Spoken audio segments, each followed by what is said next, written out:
Punten, maaf, maaf.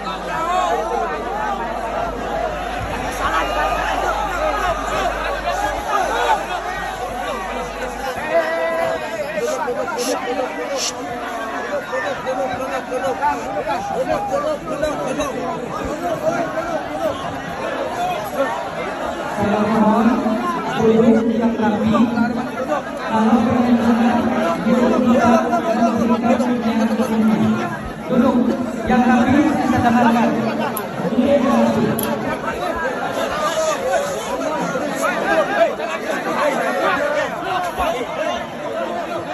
Kalau duduk udah rapi, udah cuma rapi.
Yang depan duduk, yang di belakang di belakang.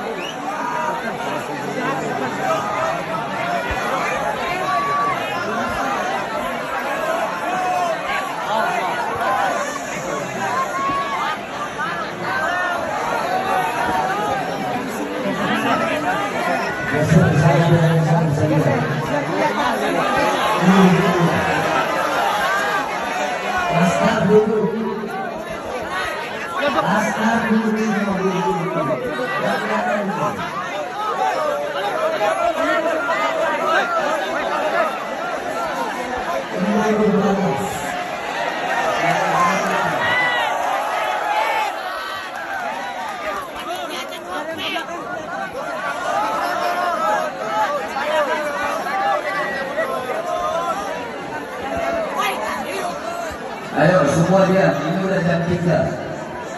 Ini udah jam 3 pagi. Kalau ada yang diam, saya pulang.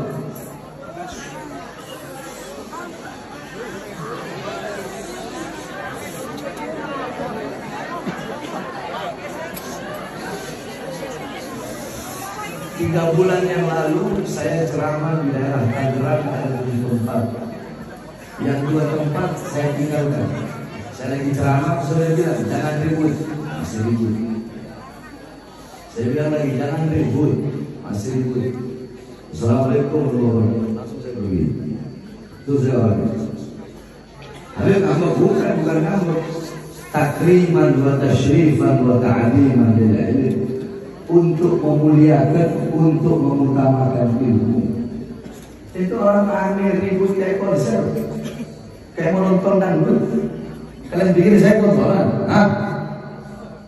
Datang di sini mau ngaji atau mau? Mau ngaji ya? Kalau mau ngaji ya, kayaknya orang yang ngaji. Saudara-saudara, saya minta tolong dia, saya nggak bakal lama, dan saya mohon maaf terlambat. Tadi saya perjalanan 6 jam. Semalam saya ceramah di Jampang Surati sampai Jampang Sigaranten. Dari Jampang Sigaranten saya ke sini. Tadi saya jalan jam 8, jam 8 malam jalan, baru sampai jam 3. Bayangkan berapa jam? 9, 10, 11, 12, 1, 2, 3, 7 jam. Dan saya 3 hari belum tidur. Jadi saya minta tolong, jangan ribut. Itu lucu, yang laki-laki.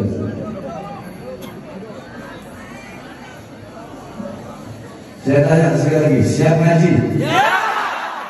Yang di atas, siap ngaji? Ya.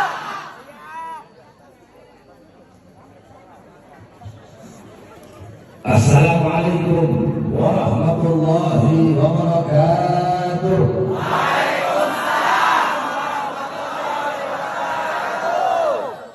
Alhamdulillahil qawiyyi sultan, al-wadih al-burhan, al-mabsut fil wujud karamuhu wa ihsanuhu.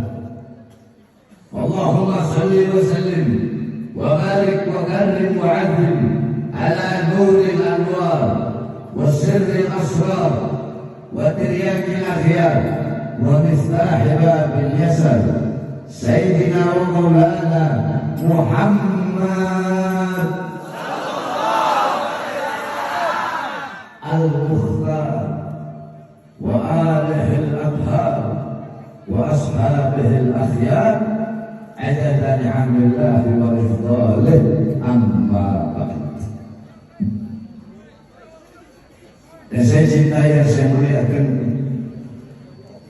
para alim ulama, para habaib, para kiai, para asatid, para tuan-tuan guru, para tokoh masyarakat, para aparat pemerintah, wabil khusus kepada segenap panitia peringatan apa itu? Peringatan Muharram tahun baru Hijriah, peringatan tahun baru Hijriah Muharram, dan seluruh panitia, wabil khusus jamaah, hadirin hadirat, bapak-bapak, ibu-ibu, khususnya para pemuda-pemudi umat baginda Nabi besar Muhammad yang selalu dimuliakan oleh Allah Subhanahu wa taala. Saudara-saudara, berbicara tentang tahun baru Hijriah, berbicara tentang tahun baru Muharram, di dalam kitab Tarikh Al-Imam Ibnu Jarir Al-Tabari, dalam kitab Syiarul A'lam An-Nubala karangan Al-Imam Al-Zahabi, diceritakan bahwasanya orang jahiliyah sebelum adanya Nabi Muhammad, sesudah adanya Nabi Muhammad, kemudian di zaman Khalifah Abu Bakar As-Siddiq, sampai di zaman Amirul Mukminin Umar bin Khattab, pada tahun pertama beliau menjabat sebagai khalifah, itu di umat Islam tidak punya tahun. Paham? Ini umat Islam tidak punya tahun. Yang dipakai kalender Komariah berdasarkan bulan. Ya, mereka tahu ada Dzulqa'dah, ada Dzulhijjah, ada Safar awal, Safar akhir. Jadi Muharram itu sebetulnya Safar awal. Ada Ramadan. Nah, setiap bulan itu ada nisbatnya, ada penyandaran. Contoh Ramadan. Kenapa kalau disebut Ramadan? Itu asal dari kata Ramadan, artinya panas, hawanya panas, cuaca panas. Kalau Ramadan di Mekah, di Madinah itu panas. Ada lagi Syawal. Kenapa kok dinamakan Syawal? Diambil kata Imam Ibnu Mandur dalam kitab Lisanul Arab. Syawal diambil dari kata syalat anaqatu bidanabiha, onta betina mengangkat ekornya. Karena kalau bulan Syawal itu di Arab sana unta betina angkat ekor sebagai tanda tidak mau nikah. Nah, terus kapan adanya tahun baru? Tahun umat Islam ini adanya kapan? Adanya dibuatnya setelah Khalifah Umar bin Khattab menjabat khalifah pada tahun kedua. Ini kita ngaji ya. Saya tanya, tahun umat Islam punya tahun semenjak kapan? Pada masanya siapa? Jawab sama-sama. Pada masanya siapa? Umar bin Khattab. Pada masa jabatan berapa? Jabatan kedua. Ini ilmu ya, nanti mau pulang ya. Lah terus mereka menamakan tahun dengan apa? Mereka menamakan tahun sesuai dengan kejadian terbesar yang terjadi pada tahun tersebut. Contoh, Nabi Muhammad lahir dinamakan tahun apa? Tahun apa? Atau Amul Fil. Wa summiya amma wiladatihi Amul Fil li'anna Malik al-Habasyah ja'a ila Makkah li'admi al-Ka'bah wa kana fihi filun 'adim. Dinamakan summiya, dinamakan amma tahun wiladatihi, kelahirannya Nabi Muhammad SAW, Amul Fil, dinamakan tahun gajah. Lianna, karena Malik al-Habasyah, Raja Habasyah, ja'a ila Makkah, datang ke Makkah, dihadmil untuk menghancurkan Ka'bah, wa kana fihi filun 'adim, dan bersama rombongan mereka ada gajah-gajah yang besar. Nah, pada tahun itu kejadian terbesar datangnya Raja Abraha untuk menghancurkan Ka'bah, makanya tahun itu dinamakan tahun gajah. Paham? Jadi tahun itu pada zaman itu, setiap tahun itu dinamakan berdasarkan kejadian yang paling besar, peristiwa yang paling besar pada tahun tersebut. Di zaman Rasulullah ada Sanatul Amri. Kenapa dinamakan Sanatul Amri? Karena pada tahun tersebut Nabi Muhammad diperintahkan untuk melawan, untuk memerangi orang-orang musyrik. Ada Sanatul Izni, yang dimana Nabi Muhammad diizinkan pada tahun itu untuk hijrah. Ada namanya Sanatul Tamhis. Kenapa? Karena pada tahun tersebut kejadian terbesar, Allah memberikan pengampunan yang banyak bagi umat Nabi Muhammad. Ada namanya Sanatul Zilzal. Kenapa? Karena kejadian terbesar pada tahun tersebut adalah gempa bumi. Ada namanya Sanah Tajdidul Ka'bah, tahun renovasi Ka'bah. Kenapa? Karena pada tahun tersebut kejadian terbesar, Mekah itu banjir, kemudian ada beberapa bagian Ka'bah yang copot, kemudian dibenarkan, direnovasi. Paham ya? Jadi pada zaman, dari zaman sebelum Rasulullah sampai Sayyidina Abu Bakar, sampai Sayyidina Umar di tahun pertama, itu nama tahun mereka menamakan dengan sesuai kejadian atau peristiwa terbesar. Contohnya beginilah, kalau kita mau pakai di zaman sekarang, tahun kemarin 2022, kejadian terbesar apa? Ayo apa? Sambo. Berarti tahun 2022 kemarin bisa dinamakan tahun Sambo.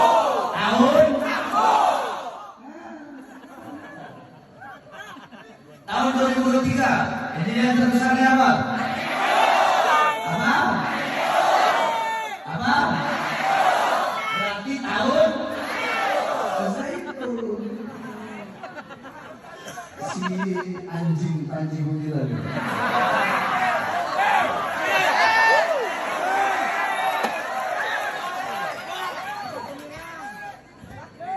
Paham ya? Paham nggak? Jadi setiap tahun dinamakan sesuai dengan kejadian terbesar pada tahun tersebut. Paham ya?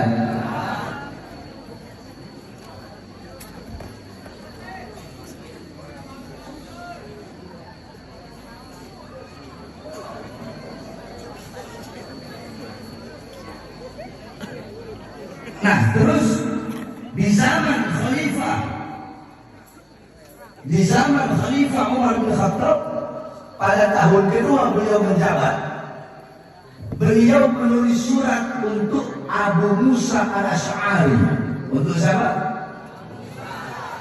Abu Musa al-Asy'ari, yang ketika itu menjabat sebagai gubernur. Akhirnya saudara-saudara, gubernur Basrah qala Abu Musa al-Asy'ari ja'a ilaina kitaban min Amiril Mu'minin maktubun fi Sya'ban wa lam nadri ayyu syai'in na'mal ahwa Sya'ban al-madi Sya'ban al-'am atau Sya'ban al-mustaqbal. Kata Abu Musa al-Asy'ari, telah datang kepada kami sepucuk surat dari Amirul Mu'minin dan kami tidak tahu apa yang harus kami lakukan karena di situ tertulis bulan Sya'ban, tidak ada tahun. Kami tidak tahu apakah ini Sya'ban tahun kemarin, Sya'ban tahun sekarang, atau Sya'ban tahun depan, karena tidak ada tahun. Kirim surat Umar bin Khattab. Setelah kirim surat, akhirnya istasyara Umar ma'al ashab. Sayyidina Umar bermusyawarah bersama para sahabat. Ini biar kalian tahu sejarahnya Hijriyah. Karena kita acaranya acara tahun baru Hijri. Harus paham. Ya. Harus paham sejarahnya. Mau paham?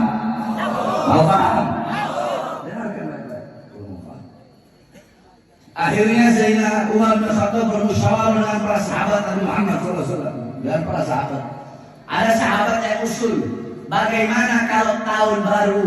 Kalau tahun untuk kata Syekh Umar, wa'ul linnas syai'ul ladzina ya'rifunahu. Letakkan bagi manusia sesuatu yang dimana dengan sesuatu itu mereka bisa mengetahui. Maksudnya apa? Bikin tahun buat umat Islam. Ada yang usul, bagaimana kalau tahun umat Islam kita awali daripada hari kelahiran Nabi Muhammad, berarti bulan Rabiul. Ditolak. Kenapa? Takutnya kalau diambil dari tahun kelahiran bulan lahirnya Nabi, kita bisa mengkultuskan Nabi Muhammad sebagaimana dilakukan oleh orang-orang Nasrani dan orang-orang Yahudi. Da'mat da'atun nasara min nabiyihim. Paham? Ada lagi yang usul, bagaimana kalau kita ambil tahun baru, kita ambil awalnya dimulai dari hari wafatnya Nabi. Ditolak. Jangan. Kalau diambil dari wafatnya Nabi, nanti akan jadi amul hasan, tahun kesedihan nanti. Orang-orang bersedih nanti. Ada lagi, bagaimana diambil ketika Nabi Muhammad diangkat menjadi mu'izar Rasul, ketika beliau diutus menjadi Rasul. Ditolak. Dari semua pendapat yang disepakati adalah pendapat Al-Imam Ali bin Abi Thalib radhiyallahu anhu.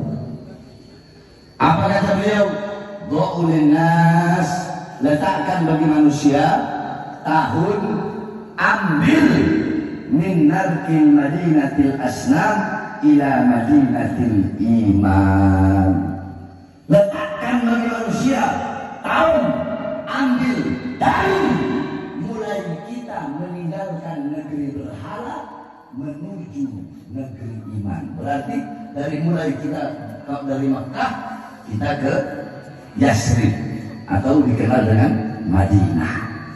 Nah, pindahnya Nabi Muhammad dan para sahabat dari Makkah ke Madinah itu namanya apa? Yang keras namanya apa? Namanya apa? Makanya dinamakan tahun baru Hijri. Paham? Udah paham ya? Paham ya maksudnya ya? Jelasin begitu dong. Jangan ngomongin nasab goblok.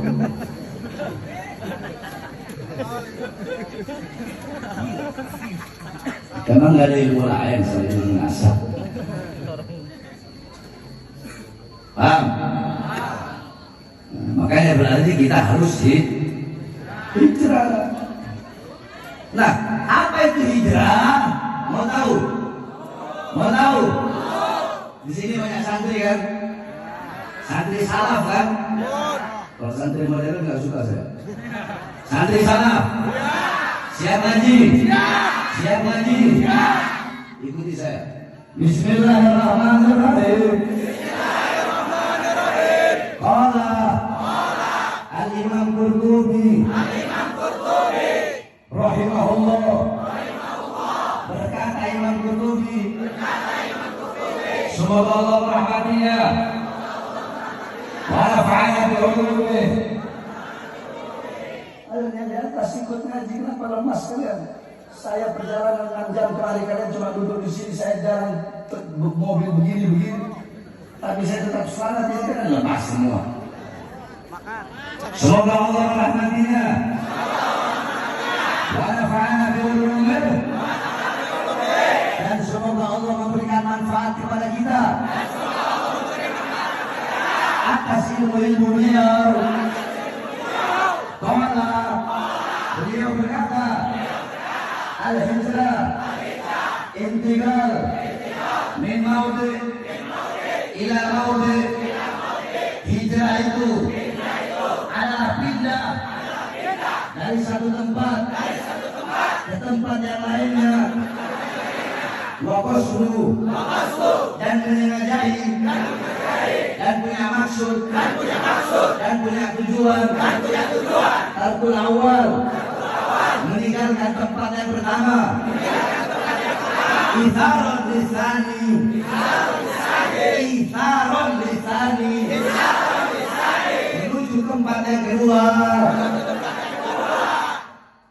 Jadi kalau menurut Imam Qurtubi, hijrah itu adalah meninggalkan satu tempat ke tempat yang lain. Tapi dia punya tujuan, dia punya maksud, dia sengaja pengen hijrah dari Sumama, dari Serang ke Pandeglang. Dia punya sengaja. Berarti kalau nggak sengaja, menurut Imam Qurtubi itu bukan hijrah. Kalau nyasar, semua nyasar, berarti bukan. Paham? Bismillahirrahmanirrahim. Qala Al-Imam Suyuti rahimahullah. Berkata Imam Suyuti, semoga Allah merahmatinya. Wa nafa'ana bi ulumih, dan semoga Allah memberikan manfaat kepada kita atas ilmu beliau. Al-hijrah intiqal an syai'in ila syai'in.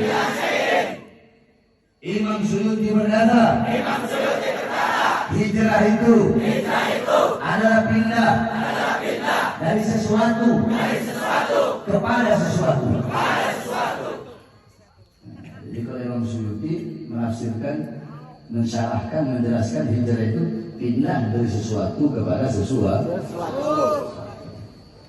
Contoh ini tisu, ini kan sesuatu nih. Tisu ini ada di sesuatu. Sesuatu apa nih? Dipindah ke sesuatu apa nih? Berarti itu itu aja menurut Imam Suyuti. Paham? Saya mau tanya, enakan ngaji atau ceramah? Ngaji. Dua-duanya.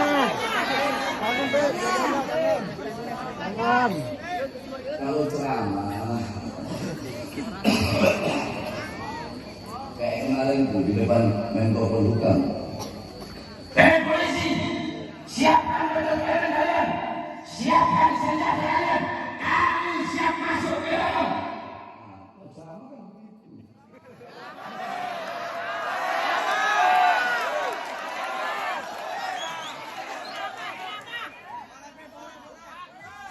Kalau ngaji kan santai, enak ya. Lebih banyak dapat ilmu.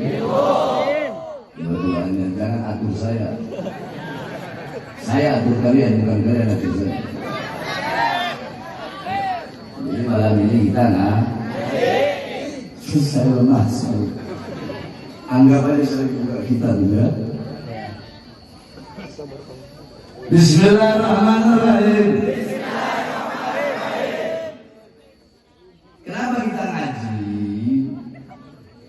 begini. Anak kasih tahu gitu. Kalau ceramah doang, sini. Satu orang yang bodoh, yang goblok, yang nggak tahu apa-apa, suruh ikut saya 1 minggu aja. 1 minggu ikut saya. Apalin hadis 10, ayat Quran 10, tarikh 10, siar 10, udah bisa ceramah. Beda dengan mu'allim. Orang yang ngaji, orang yang bisa ngajar, udah pasti bisa ceramah. Tapi orang yang bisa ceramah belum tentu bisa ngajar.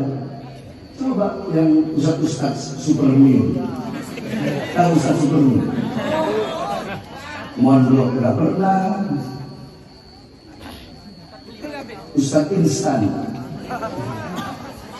belajar lewat Google, setiap ceramah ngelawak lucu, bawa ayat 1, 2, nggak pernah belajar kitab kuning, nggak pernah belajar fikih, usul fikih, ayatul ahkam, tafsir ayatul ahkam, hadisul ahkam, syarah hadisul ahkam, nahwu, i'rab, i'lal, insya, balaghah, bayan, ma'ani, mantik, arud, munadharah, mujadalah, hadis, mustalah hadis, takhrij hadis, tarjih hadis, ilmu tarjih wa ta'lim, lughah, muhawarah, munadharah. Terus mau langsung bisa ngajar, nggak bisa, harus pelajari itu semua. Kita orang, saya mondok hampir 11 tahun, hampir 20 tahun saya mondok. Makanya kalau ceramah, ya, sini satu orang preman, saya didik 3 hari bisa ceramah. Jadi penceramah belum tentu bisa ngajar. Jadi kalau orang mu'allim, mudarris, mu'addib, ya, seorang pengajar, dia udah pasti bisa ceramah. Paham? Jadi saya tanya, mau ceramah atau mau ngaji? Berarti slow aja ya. Itu harus suka mancing-mancing. Nanti masuk di jalan dengan kalian saya. Bismillahirrahmanirrahim. Qala al-imam al-mujahid, berkata Imam al-Mujahid, al-hijrah, hijrah itu tarku diyarahum, siapa orang yang meninggalkan rumah-rumah mereka, meninggalkan kampung halaman mereka, in khafal fitnah wal intidari, karena menjaga atau takut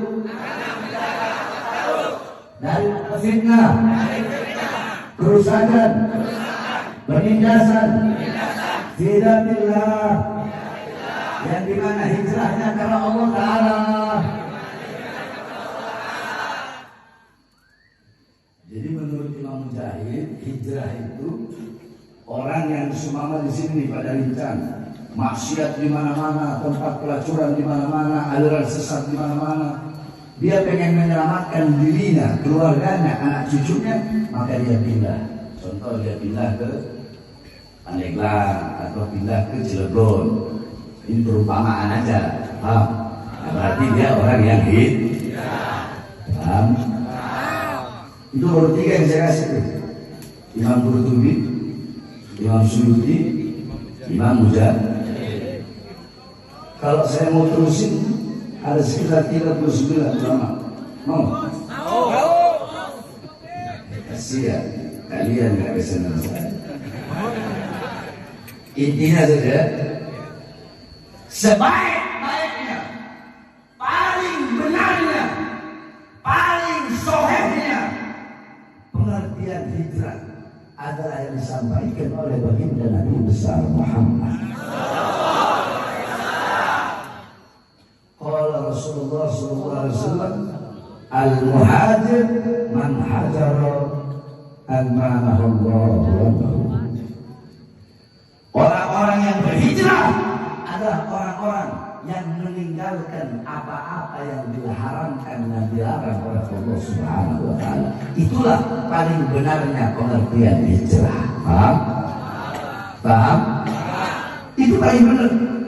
Yang disampaikan Nabi Muhammad SAW. Maksudnya apa? Orang-orang yang dimana menjaga kedua matanya daripada perkara-perkara yang diharamkan oleh Allah, menjaga kedua matanya daripada perkara-perkara yang dilarang oleh Allah, menjaga kedua telinganya daripada mendengarkan fitnah, mendengarkan namimah, mendengarkan riba, mendengarkan perkara-perkara yang diharamkan oleh Allah, menjaga lidahnya dari dusta, dari bohong, dari fitnah, dari riba, menjaga tangannya daripada merampas hak orang, mencuri, merampok, meletihkan timbangan dalam berdagang, menjaga perutnya daripada masuk makanan-makanan syubhat, apalagi makanan-makanan haram, menjaga kedua kakinya untuk melangkah ke tempat-tempat yang haram, menjaga kemaluannya untuk melakukan perkara yang haram, zahir dan batin, menjaga hatinya daripada hasud, iri, dengki, riya, sombong, ujub, bangga diri. Orang-orang yang meninggalkan perkara itu semua, itulah orang-orang yang berhijrah. Jadi kalau saudara-saudara meninggalkan perbuatan dosa, meninggalkan perbuatan maksiat, berarti kalian bisa disebut muhajir, orang yang berhijrah. Sebagaimana disampaikan oleh Nabi Muhammad SAW. Oleh karenanya saudara-saudara, ayo kita hijrah. Hijrah. Hijrah dari apa? Hijrah dari kemiskinan, hijrah dari miskin menuju ke kaya. Loh, kok bisa begitu? Iya, umat Islam harus kaya. Biar apa? Biar nggak disepelein. Betul? Betul. Itu ada foto Tuan Syahrir di jalan. Ketika saya lihat foto beliau, saya terkenang, teringat kisah beliau. Beliau ini terkenal kalau pakai pakaian bagus. Nggak ada. Saya melihat di jalan pakai pakaian sobek-sobek, nggak ada. Pakaiannya bagus, naik di atas kuda. Suatu saat ketika beliau sedang pakai pakaian yang bagus, pakaian yang mewah, indah, megah, di atas kuda, ada seorang Yahudi yang dimana Yahudi tersebut berkata, wahai Abdul Qadir Jailani, bukankah Nabimu berkata, ad-dunya sijnul mu'min wa jannatul kafir? Bukankah dunia penjara bagi orang-orang yang beriman dan surga bagi orang-orang kafir? Tapi kenapa kebalik? Engkau kaya raya, engkau masyhur, engkau tenar pakai pakaian mewah. Sedangkan aku yang kafir, aku pakai pakaian copang camping, aku jadi pengemis. Akhirnya dipanggil oleh jalan. Sini kan? Kalau masih ada yang ngomong lagi, saya bilang, ini terakhir. Ada yang ngomong, saya bilang. Syaikhul Qadir dipanggil ini Yahudi. Dipanggil ini Yahudi. Syaikhul Qadir Jailani. Kan beliau itu kalau pakai gamis, ya, kalau pakai jubah itu panjang habis. Beliau kasih lihat dari orang Yahudi.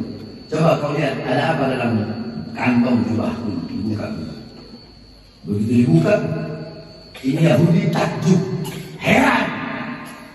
Apa yang kau lihat? Aku melihat engkau sedang berada di satu tempat yang dimana tempat itu tidak pernah aku lihat sebelumnya. Tempat yang sangat indah. Engkau memakai pakaian yang sangat indah.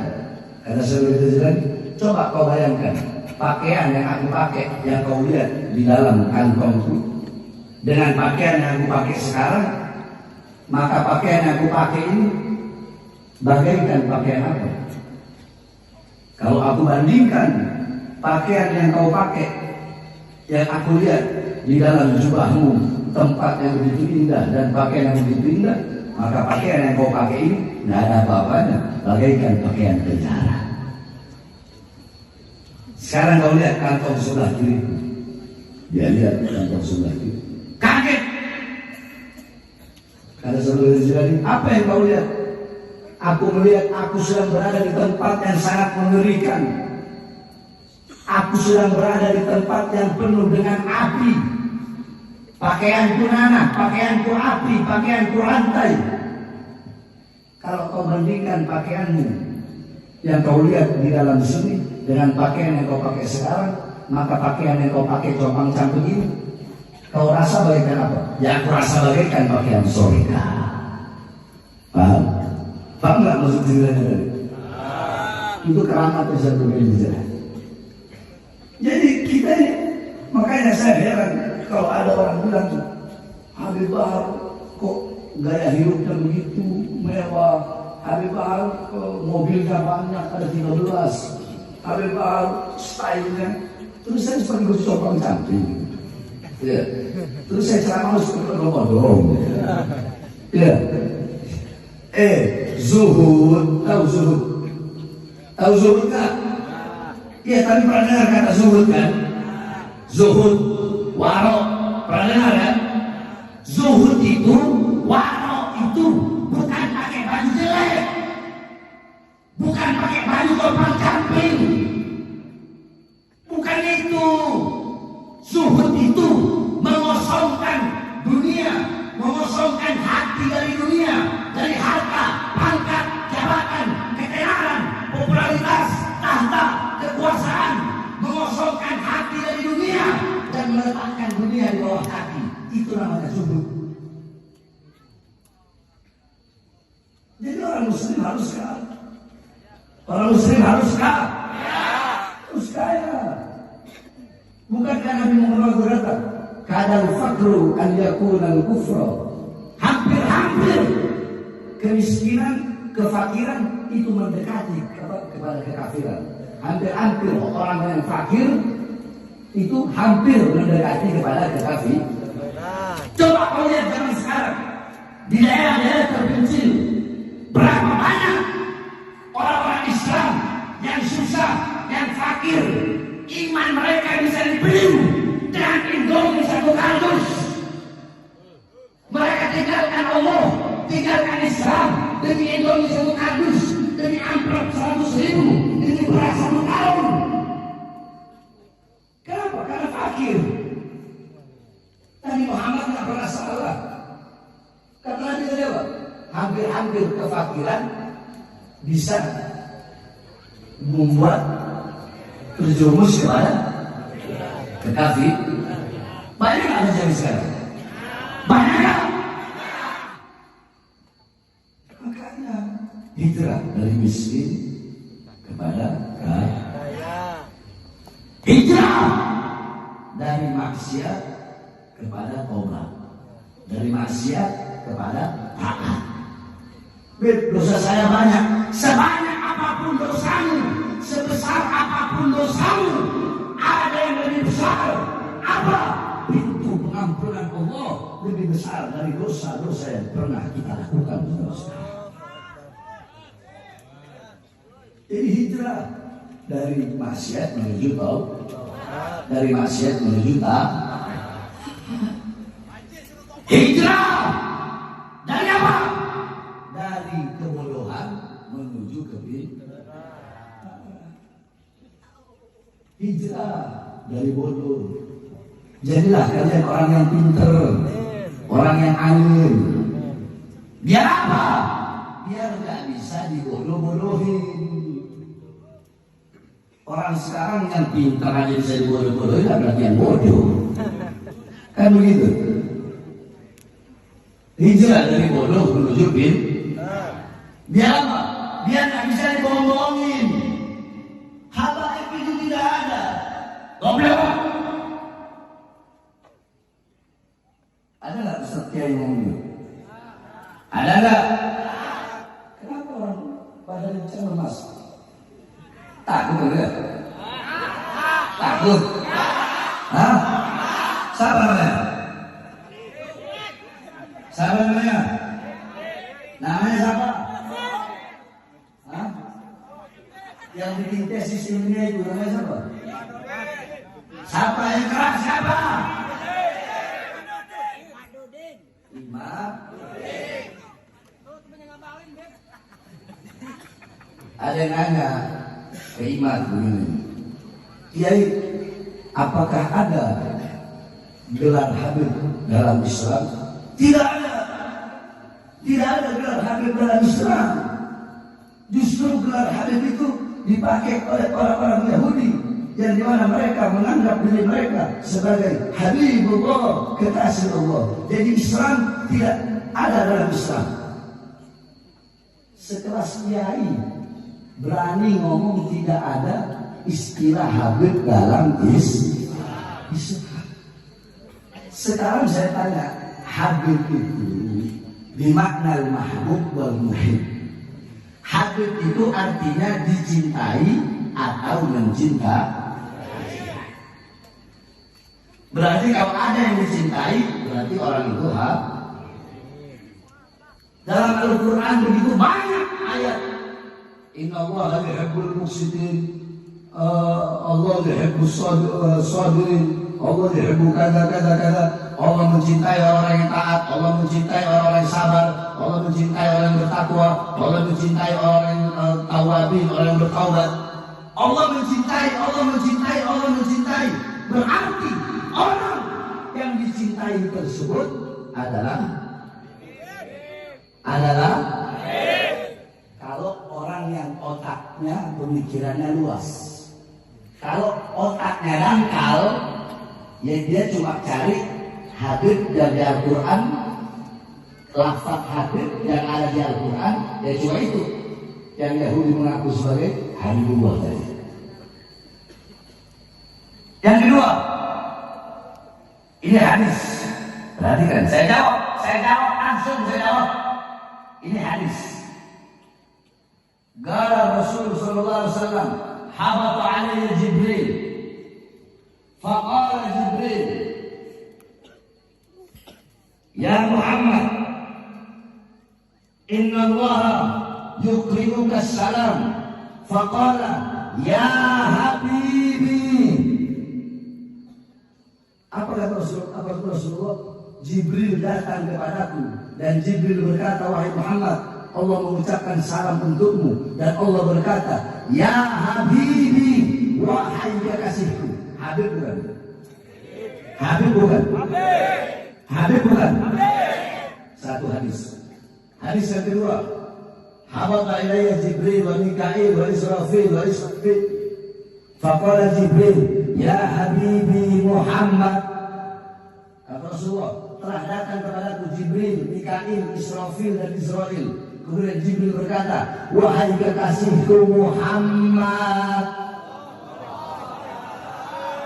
Ada nggak kata Habib di situ? Ada nggak kata Habib di situ? Kita kalau marhabanan, ayo semuanya. Ya Nabi, salam alaika. Ya Rasul, salam alaika. Ya Habib, salam alaika. Ya Habib, ada nggak ya Habib? Mulai sekarang bilang sama Imam, kalau marhabanan jangan pakai ya Habib. Sebab kenapa? Dia yang ngomong Habib tidak ada dalam ajaran Islam. Betul? Orang kayak gitu pintar apa belum? Pintar apa belum?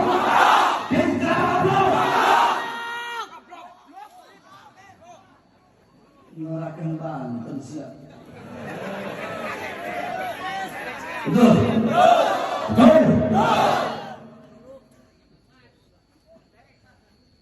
Nah, coba bayangkan dia bilang Habib tidak ada dalam ajaran Islam. Coba kalian bayangkan. Imam, kau bilang Habib tidak ada dalam ajaran Islam. Berarti jangan sampai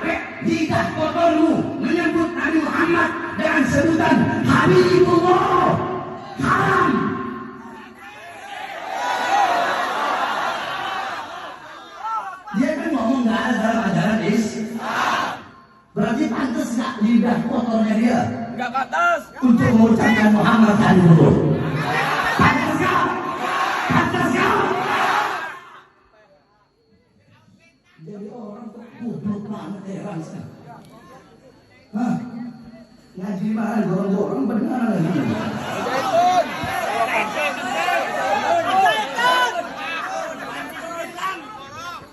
Apa muridnya Pak Jibu bilang?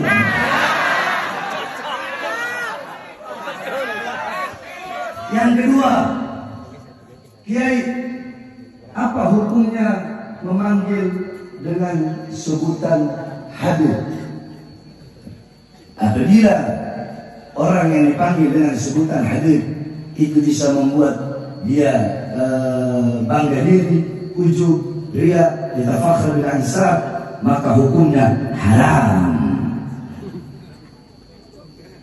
Ketahuan banget nggak bencinya sama Habib? Ketahuan banget nggak? Coba kalian nanya ke saya, Bib, apa hukumnya memanggil seseorang dengan sebutan Habib? Tanya bareng-bareng, 1, 2, 3.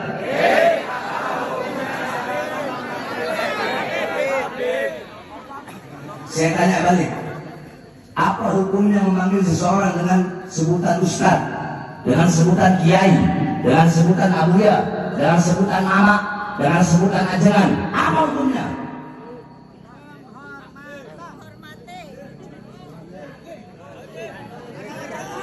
Udah begitu aja jawabannya, kita buat apa aja lah. Harusnya ngasih jawaban itu yang insaf, yang tawasud. Kalau jawaban begitu kan kelihatan banget bencinya sama aku. Kelihatan nggak? Kelihatan nggak? Ini uruf, tahu uruf? Uruf, adat istiadat yang sudah secara merata. Ayo saya tanya orang Banten, saya tanya orang sekarang, anak cucu Nabi di Indonesia, urufnya, kebiasaannya dipanggil siapa? Dipanggil siapa? Mau yang bodoh dipanggil siapa? Mau yang pintar? Mau yang jelek? Mau yang ganteng? Mau yang miskin? Mau yang kaya? Mau yang kecil? Mau yang muda? Mau yang tua? Dipanggilnya siapa? Kenapa? Karena udah menjadi udah menjadi kebiasaan. Adat muhakkamah.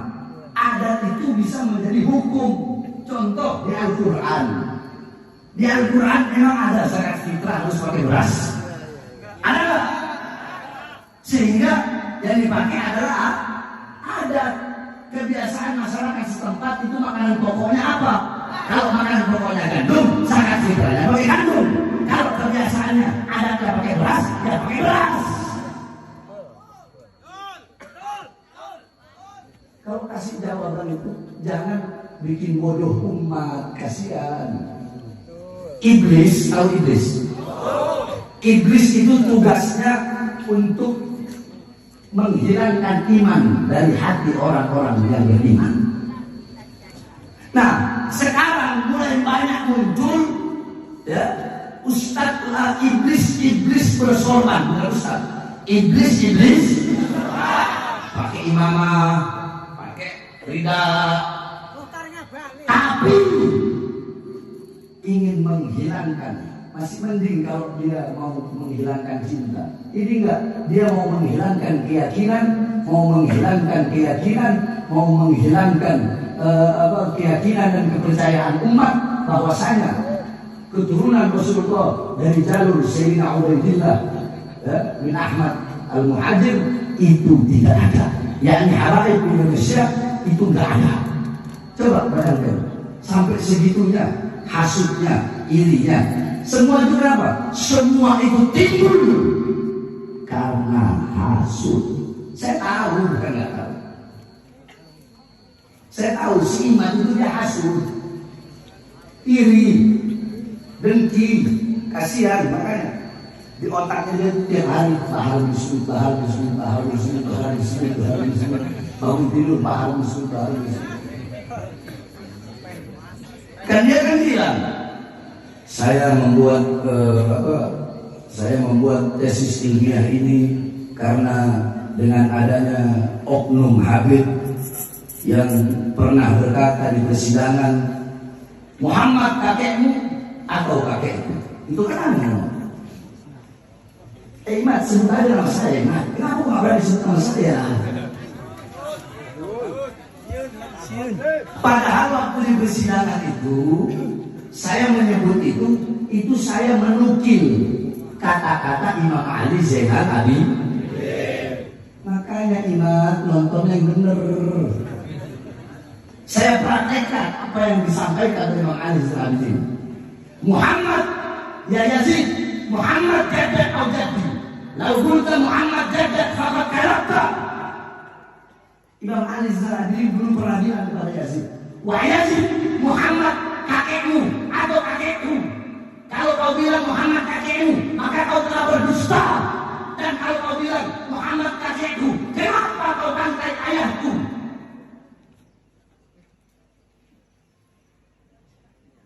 Saya tesis ilmiah saya karena ada Habib yang selalu kalau ceramah ngomong dalam tubuh saya mengalir darah Rasulullah. Nah, emang dalam tubuh kami mengalir darah Rasulullah. Saya tanya, kalian orang mana? Bangga nggak jadi orang Padang Lincah? Bangga nggak? Jadi orang Banten, bangga nggak? Bangga nggak? Andaikan kalian jadi Habib, andai kalian cucunya ulama, bangga nggak jadi cucu ulama? Bangga nggak? Bangga nggak? Terus bagaimana kalau kalian jadi cucunya Nabi Muhammad? Bangga nggak? Bangga nggak? Pantas nggak kalau kalian ngomong di dalam tubuh kami mengalir darah Rasulullah? Mengalir darah keberanian, mengalir darah para pejuang, sehingga selama darah ini masih mengalir, selama itu kami akan berada di barisan paling depan, membela rakyat, bangsa dan negara kesatuan Republik Indonesia. Cuma sama iman dari bawah itunya, belakangnya. Ini bawah cuma dalam tubuh saya mengalir darah Rasulullah. Kepet.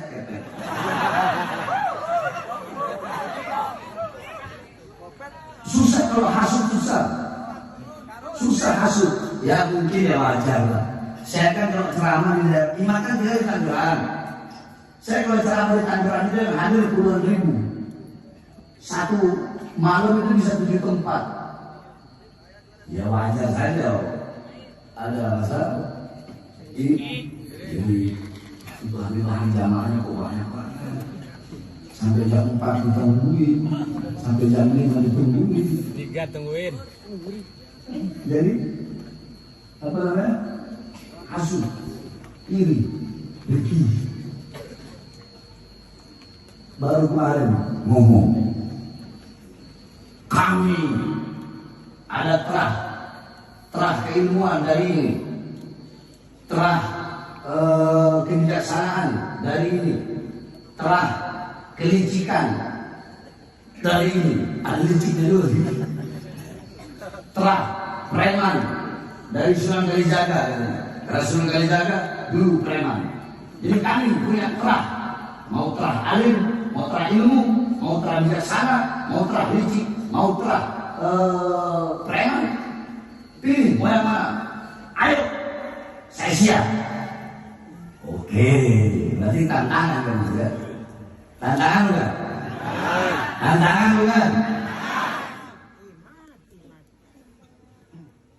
Kalau kami mau bilang terah-terah seperti itu, nggak ada apa-apanya terahnya seimbang. Kalau yang betul terahnya, saudara-saudara, nggak usah terah ilmu, karena udah banyak yang membantah tesis ilmiahnya dia. Banyak yang ngajak debat, si Imatnya nggak mau. Betul? Kebijaksanaan, terah kebijaksanaan, nggak usah pakai terah kebijaksanaan, karena saya juga orang yang bijaksana. Kakek-kakek saya, ya bijaksana. Terah kelicikan. Dia bilang terah kelicikan. Oh mohon maaf, kami para habaib tidak ada mengalir terah kelicikan. Jadi apa? Saya terima tantanganmu yang keempat. Terah preman, terah kekerasan. Imam, kau bilang kau punya terah kekerasan. Kau bilang siapa beli? Kau borong saya. Baru Smith mengalir dalam tubuh saya 7 darah Indonesia Timur, 7 darah Republik Indonesia. Saya tantang kamu dengan terah yang keempat, yaitu preman. Fight 1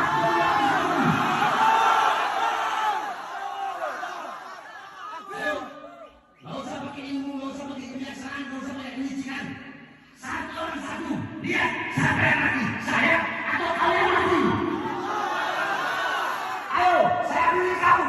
Kau kan bilang mau pakai terah preman boleh, ayo. Lu jual buah borong. Ya, saya pilih. Bang, saya pilih. Ayo, tentukan di mana tempatnya. Kau kan sendiri yang nantang. Hah? Kau yang nantang. Saya sendiri, saya yang datang. Macam apa ini kayak begini? Ini pecah belah Habaib sama kiai mau dipecah belah. Habaib dan kiai tidak akan pernah bisa dipecah belah. Tapi ya siapa sih yang mau ikutin mereka? Apalagi saya berkata Yusuf yang begini. Dulu dia pakai azamat kholi. Dulu. Sekarang udah gak pakai azamat kholi. Semenjak saya bahas tentang fam azamat kholi. Nah, sekarang Wali Songo mereka bilang bukan dari jalur Al-Imam Amrul Faqih. Mereka bikin Wali Songo dari jalur Musa Al-Kazim. Lihat, coba. Mereka bikin dari Musa Al-Kazim. Jadi ini di situ Syiah ada, liberal ada, semua kumpul di situ.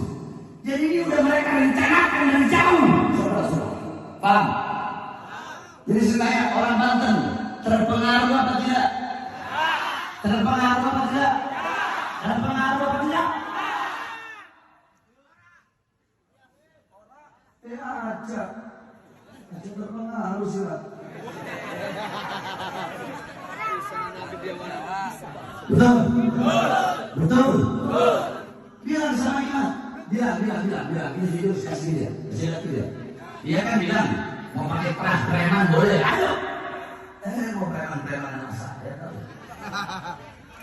Saya tanya Iman pernah bicara belum? Belum pernah bicara. Tadi kincing di celana. Pernah berusaha kamar? Pernah diborgol tangannya? Pernah diborgol perutnya? Pernah diborgol kakinya? Pernah ceramah bela rakyat? Pernah masuk penjara karena ceramah bela rakyat? Membela rakyat yang susah? Membela rakyat yang kelaparan? Orang cuma bisanya hasut. Jadi jangan sok-sokan pakai nantang, mau pakai preman boleh. Ayo, kamu tentukan mana? Tentukan mana? Fight 1-1 dengan saya. Kau sendiri yang bilang kan, mau pilih tempat ini yang mana? Saya pilih yang keempat. Ayo, kita fight. Siapa yang mati? Kami punya adat. Adat kami namanya si gajang lain lipa. Apa itu si gajang lain lipa? Si gajang lain lipa itu masuk dalam satu sarung. Paham? Sarung. 2 orang masuk dalam satu sarung, pegang badik, pegang pisau, terus udah nggak ada yang boleh keluar dari pisau. Jadi nggak ada yang bisa keluar karena berikan saat bunuh duluan. Kalau nggak dua-duanya mati, salah satu yang mati. Itu urusan syariat. Itu satu nggak ada yang bisa kabur. Terserah mau pakai adat kamu boleh, adat saya boleh, tangan kosong boleh, mau pakai golok silakan pakai golok, saya pakai tangan kosong boleh. Ayo kelari tas preman kamu. Asia antara air siap.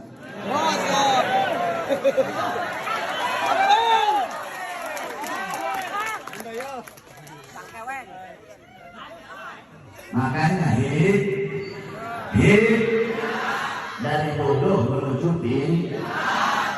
biar nggak bisa dibodoh-bodoh. Paham? Yang terakhir sebelum saya tutup, saudara-saudara, Indonesia darurat kesesatan, betul? Indonesia darurat kemungkaran, darurat LGBT, darurat homo, darurat lesbi. Saudara-saudara, Indonesia telah merdeka dari Jepang, Indonesia telah merdeka dari Belanda, Indonesia telah merdeka dari Portugis, tetapi Indonesia belum merdeka dari kesesatan, dari kemungkaran, dari ketidakadilan, belum merdeka. Belum, saudara. Kita belum merdeka dari kesesatan, kita belum merdeka dari ketidakadilan, kita belum merdeka dari kebijakan-kebijakan pemerintah yang dimana kebijakan-kebijakan itu menyengsarakan rakyat. Betul? Betul. Nah, ini mau pemilu nih. Nah, lihat bentar lagi. Yang nggak pernah pakai peci, pakai peci. Yang nggak pernah pakai jilbab, berubah jadi ustazah. Mak Banteng untuk jilbab mereka. Anaknya Mak Banteng juga sama. Langsung pakai jilbab. Datang ke kiai, datang ke ustaz, datang ke habib-habib, datang ke majelis-majelis, datang ke musola, masjid-masjid, belusukan, cari simpati rakyat, cari simpati masyarakat. Ya dulu juga begitu kan? Masuk gorong-gorong, keluar jadi presiden. Keluar masuk pasar, keluar jadi presiden. Siapa tuh? Jokowi dulu. Saya berjanji mensejahterakan rakyat. Nanti ini, saya berjanji memakmurkan rakyat. Saya berjanji akan berbuat adil kepada rakyat. Tetapi setelah janji yang memakmurkan rakyat, yang sejahterakan rakyat, kita rakyat Indonesia tidak disejahterakan, tidak dimakmurkan. Kita dibikin kayak jamban yang dimana mereka butuh. Kalau ada maunya, kita rakyat Indonesia menjadi budak di negara kita sendiri, saudara. Ayo saya tanya dulu, sembako naik enggak? Minyak naik enggak? Semua naik enggak? Enak enggak hidupnya? Enak enggak hidupnya? Nah, itulah yang saya bela mati-matian sampai saya keluar masuk penjara. Kalian pilih saya masuk penjara kenapa? Saya koruptor. Saya koruptor. Penjahat. Bandar narkoba. Mali uang rakyat. Jual aset negara. Saya dibawa perusahaan tambahan. Tahu gara-gara apa? Saya dibawa perusahaan tambahan. Diborgol tangan saya, perut saya, kaki saya. Tahu gara-gara apa? Gara-gara saya ceramah baru keluar dari lapas siang, malamnya saya ceramah. Saya tahu ini kalau saya ceramah pasti saya bakal ditahan. Tapi saya ambil risiko itu terus. Apa sih ceramah saya? Saya bilang waktu itu lagi awal-awal corona, PSBB, PPKM. Saya bilang, hei presiden, hei pejabat, hei aparat, kenapa rakyat kalian kurung, masyarakat kalian kurung dalam rumah, nggak boleh keluar rumah? Tapi tidak kalian penuhi kebutuhan pokoknya. Kalian mau bunuh rakyat, kalian mematikan rakyat. Salah saya ngomong gitu. Salah. Tapi gara-gara itu mereka bilang ceramahnya provokasi. Yang baru satu provokasi. Provokasi bukan? Provokasi atau pembelaan? Provokasi atau pembelaan? Yang kedua, saya bilang, mal-mal, hotel-hotel, perusahaan-perusahaan besar, milik asing, tetap buka, di masa corona, tapi warung-warung kecil milik pribumi kalian paksa untuk tutup. Itu provokasi. Provokasi. Provokasi. Itu apa? Itu apa? Siapa yang saya bela? Siapa yang saya bela? Yang ketiga saya bilang, berapa banyak di masa corona ini anak muda nggak kerja, pengangguran banyak, tetapi tenaga kerja terus kalian kirim dari Cina, kalian kirim dari asing. Di mana di corona kalian kirim tenaga kerja dari Cina di daerah Polewali Mandar, Sulawesi Barat. Salah nggak sama ini? Salah nggak? Salah nggak? Itu mereka bilang provokasi dan meresahkan. Itu cara meresahkan, barusan tiga. Meresahkan. Terus kalau bukan meresahkan apa? Pembelaan. Apa? Pembelaan. Berarti yang goblok saya atau mereka? Mereka. Yang goblok siapa? Yang goblok siapa? Yang bodoh siapa? Yang tolong siapa? Berarti yang memihak rakyat siapa? Siapa? Gara-gara itu. Bayangkan dibilang provokasi. Hah? Sampai saya bawa kerusakan tangan seterusnya. Provokasi katanya. Meresahkan, ya memang benar meresahkan. Meresahkan siapa? Meresahkan bagi orang-orang yang mengatakan ceramah itu meresahkan. Kan saya bilang, lidah saya kayak alkohol. Ayo, aing bisa. Iya, lamun ayah luka kena alkohol sakit enggak? Nyeri. Lamun ayah Gelis. Udah aing. Kalau pejabat aparat pemerintah hatinya kotor, hatinya rusak, hatinya nggak benar, tujuannya nggak bagus, kena lidah saya berasa hatinya luka. Betul. Tapi kalau pejabat yang nggak ada tujuan macam-macam, pejabat yang lurus, ya biasa-biasa aja. Betul. Saya tanya, pernah nggak kalian lihat saya ceramah menghina agama lain?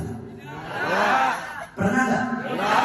Kan banyak ceramah saya ditaruh di YouTube. Pernah nggak? Pernah nggak saya ceramah menghina organisasi manapun? Pernah nggak saya menghina suku manapun? Ras manapun? Warna kulit manapun? Nggak pernah. Yang saya hina siapa? Pengkhianat bangsa, koruptor, ulama-ulama yang jadi anjing-anjing penjilat dan pejabat, kerana bersorban, ahli maksiat. Betul? Kalau itu sampai hancur mulut saya, nggak bakal berhenti saya untuk mencaci maki mereka. Nggak apa-apa saya bilang tukang caci, tukang maki, nggak apa-apa. Makanya saya bingung sama Iman. Kata Iman begini. Ya harus, biar kalian tahu. Nanti saya tanya, kata Iman, tesis saya ini karena ada orang mengaku Habib tapi tidak sesuai dengan kelakuan Rasulullah. Habib tapi sudah menghina, mencaci, memaki. Saya tanya, orang yang punya darah keturunan Rasulullah, apakah bisa hilang darahnya karena dia menghina? Karena dia mencaci? Tidak. Karena dia memaki? Tidak. Habib kalau dia miskin, hilang Habibnya? Tidak. Habib kalau dia bodoh, hilang? Tidak. Habibnya hilang? Tidak. Nah, iman ini kami di mana?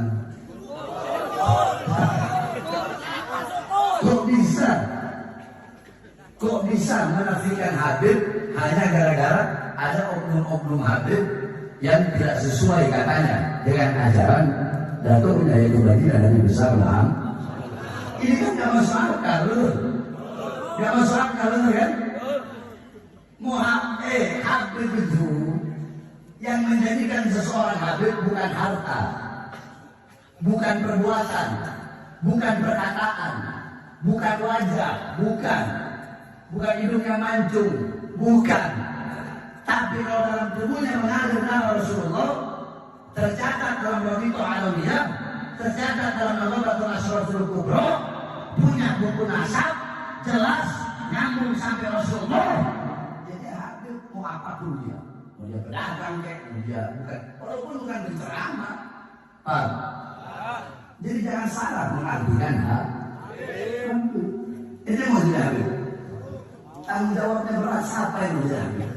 Andai kan Habib itu bisa dikasih di Smith itu ambil di Smith itu ambil apa? Paham? Paham? Ya. Makanya jangan pernah berhenti untuk menyuarakan kebenaran, untuk menegakkan keadilan. Saudara-saudara, saya nggak peduli berbicara lagi, nggak peduli saya. Saya nggak peduli. Sudah berkali-kali di penjara, diteror, diancam, diintimidasi. Dan mempan. Makanya sering saya katakan, saya bersumpah demi Allah, jangankan hanya di penjara atau diborgol, diancam, diteror untuk Islam, untuk agama, untuk syariat, untuk bangsa, untuk negara, untuk rakyat Indonesia, nyawa saya, jiwa saya, darah saya.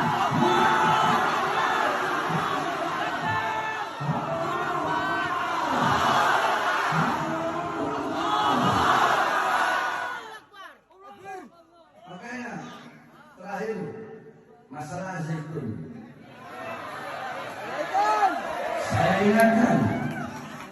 Saya ingatkan kepada aparat-aparat kepolisian, khususnya Kabar Reskrim Polri.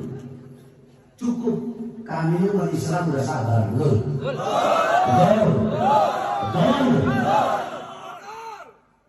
Kita kan selama ini diam ya. Karena kita percayakan kepada pihak polisi. Percaya nggak kepada urusan kita? Enggak, kita kan percaya kan? Kita kasih biarin aja dulu, lurus, ya kan? Kemarin kan udah dipanggil si Panji Milang itu bangsa itu. Udah dipanggil, tapi cuma klarifikasi. Nanti dipanggil lagi jadi saksi. Habis saksi keluar lagi, nanti nggak tahu berapa lama lagi dipanggil lagi. Jadi tersangka. Bisa jadi tersangka, bisa enggak. Jadi tersangka itu pun bisa ditahan, bisa juga enggak. Kalau dia penangguhan penahanan, ya dia di luar. Betul. Nah, makanya cukup. Saya bilang, anggota kepolisian, khususnya Bareskrim Polri, Bapak Kapolri, Kabar Reskrim, jangan main-main masalah itu. Jangan main-main masalah Panji Gumilang. Kami udah sabar selama ini, udah berapa minggu. Saya dipanggil sekali, datang jadi saksi, langsung tersangka, langsung ditahan saat itu juga, hari itu juga. Bisa saya? Masa Panji gak bisa?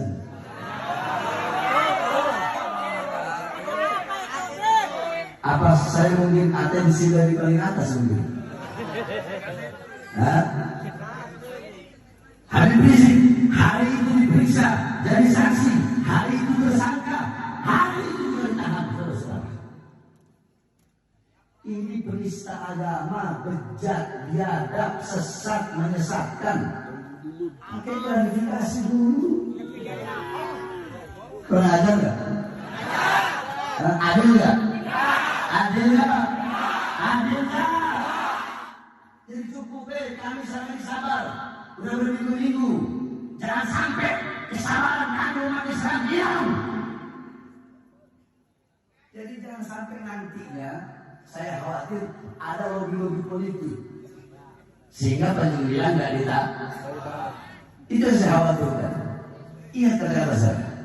Jangan sampai polisi, jangan sampai ada lobby-lobby politik, lobby-lobby hukum, jangan sampai. Awas, saya Bahan Muslim sudah bersumpah di TV One, saya bersumpah di depan yang Polhukam, saya bersumpah kalau Panji Gumilang tidak ditangkap, maka demi Allah akan saya ajak umat Islam Jawa Barat, Banten, Jakarta, saya ajak datang ke Indramayu, kita datangkan Al-Zaitun, kita seret yang mulia.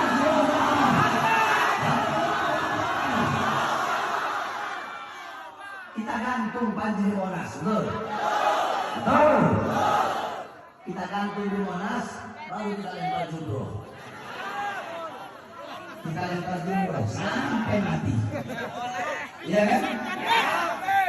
Loh, itu melanggar hukum. Udah cukup, kita sabar. Kita taat hukum. Tapi kalian yang main-main sama hukum, kalian yang bikin hukum, kalian yang main-main sama hukum. Betul? Betul? Nggak ada tawar-menawar. Tangkap Panji Gumilang atau Al-Zaitun saya ratakan dengan tanah. Panji Gumilang saya seret tiket di Monas, kita lemparin pakai lampu sampai mati. Saya tanya masyarakat sekarang, siap datang ke Indramayu? Siap? Siap ratakan Al-Zaitun? Kalau polisi tidak cepat bertindak, siap seret Panji Gumilang? Siap tangkap Panji Gumilang? Tapi nanti banyak tuh ada berkenan, ada senjata, dia.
Bang, jadi kalau polisi mau main-main, polisi mau main-main dengan kasus Panji Gumilang, nanti akan kami ajari bagaimana cara mainnya.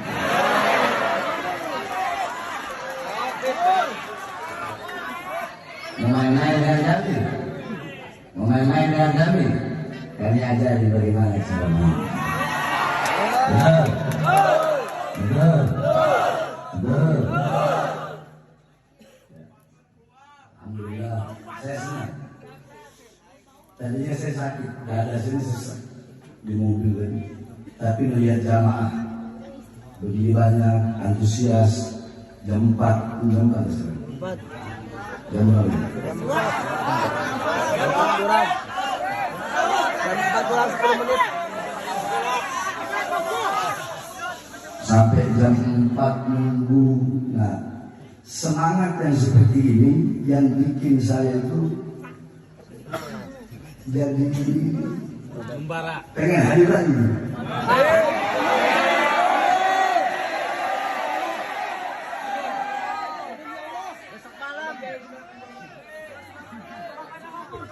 Karena saya, apalagi Ustaz ini, setiap malam Selasa datang ngaji Ihya sama saya. Saya kan malam Selasa ngajak Ihya, ya hadir terus. Makanya saya bela-bela walaupun sakit, walaupun perjalanan Tanjung, saya harus hadir. Saya ini paling susah hadir. Kalau lagi nggak mau hadir, mau acara siapapun saya nggak boleh hadir. Nah, jadi alhamdulillah saya bisa hadir di sini dan saya senang bahagia melihat semua jamaah di sini.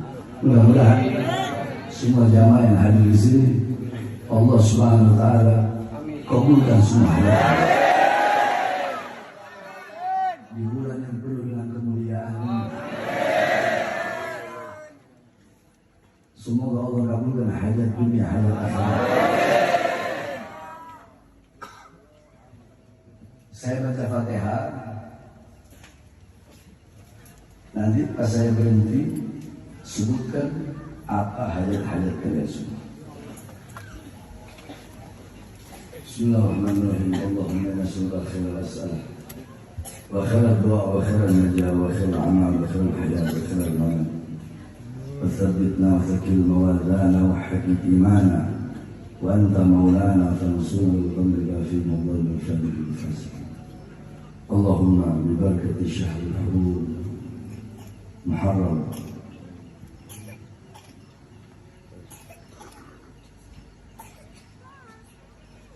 اللهم تقبل هدايتنا حوائج الدنيا والآخرة خاص للمسلمين والمسلمات عام المسلمين والمسلمات والخاص الحاضرين والحاضرات الحاضر المجلس المبارك سلوك اجتماعية حدثنا